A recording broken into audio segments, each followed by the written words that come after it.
Yan, magandang araw po sa lahat mga boss. Ayan, Kasampagaan, Lawak Pangasinan Project Part 5. So, update po tayo rito mga boss.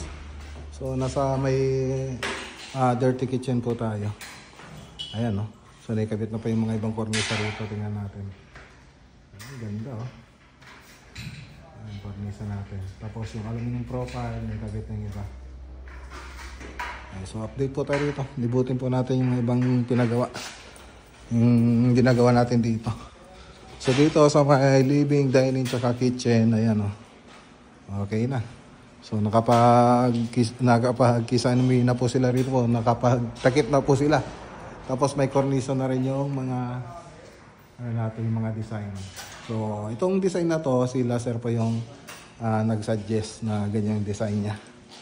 Ayan, so na-proban naman nila yung 3D animation natin bago natin sinimulan ito. Ay, ganda oh. So punta tayo sa mga kwarto. Sa mga kwarto, tingnan nga natin. Ayan, okay na rito.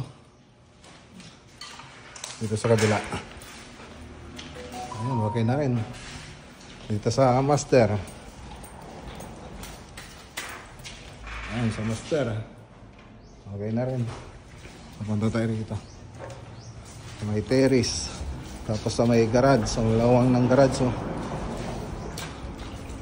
Okay na. So na ano na rito. Kompleto na. So pintura naman yung susunod natin mga boss. Ayan. So ganun pa rin yung mga kornisa nilagay dito. Ayan. Model MLB. Alright. So abangan nyo po yung susunod na video na ito. Update po natin. Magandang araw po sa lahat at God bless.